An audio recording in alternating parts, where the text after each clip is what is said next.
اب میں آپ کو یہ شریعت کا نقطہ بتاتا چلا جاؤں. اگر کوئی نماز میں بار بار ہلتا ہے، بار بار اپنے جسم کو وہ جنبش دیتا ہے، حرکت دیتا ہے، تو اس کی نماز ٹوٹ جاتی ہے. یہ شریعت کا قانون ہے، شریعت کا اصول ہے. میری گفتگو ختم ہونے والی ہے، صرف مجھے 2-3 منٹ دے دیں.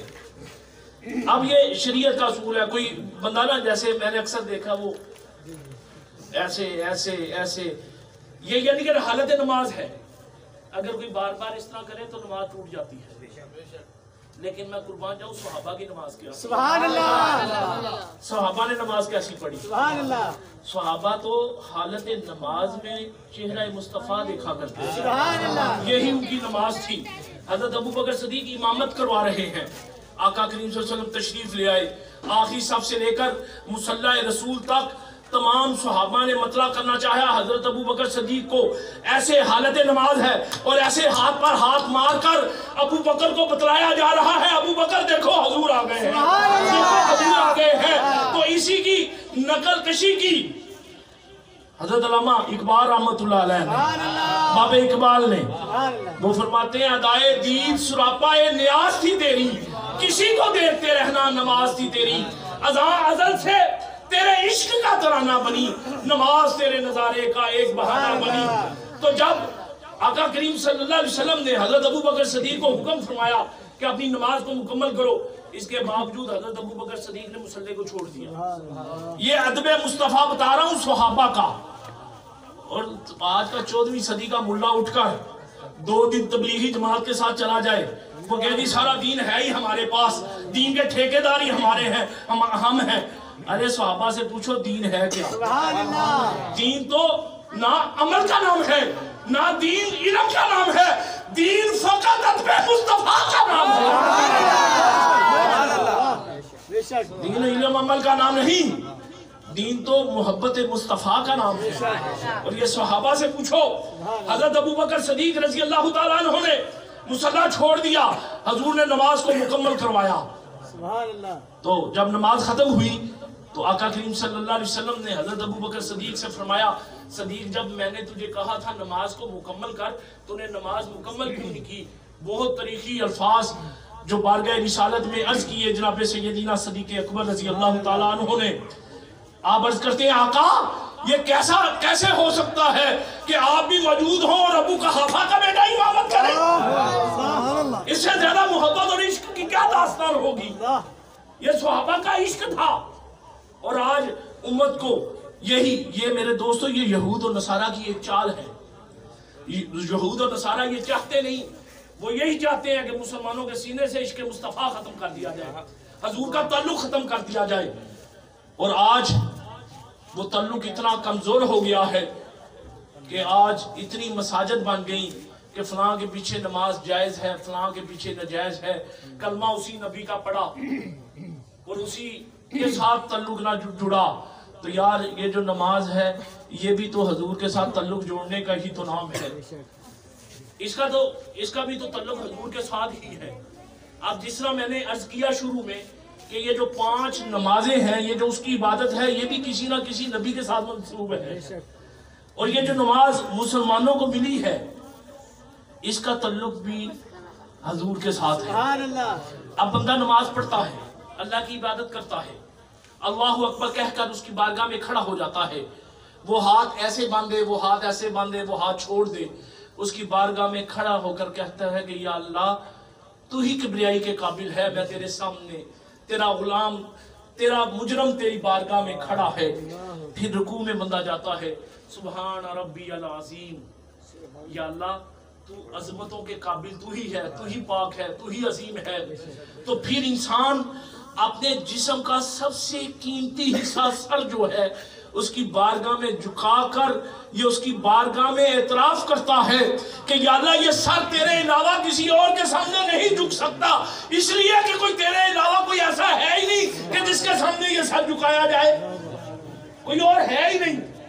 تو یہ عبادت، اب اللہ یہ چاہتا ہے کہ میرے بندے یہ عبادت تو نے میرے لیے کر لی، اب میں رب ہو کر تجھے یہ کہتا ہوں کہ اب میرے بندے تو میرے ساتھ تعلق جوڑ لے. سبحان اللہ، یا اللہ تیرے ساتھ تعلق کیسے جڑے گا؟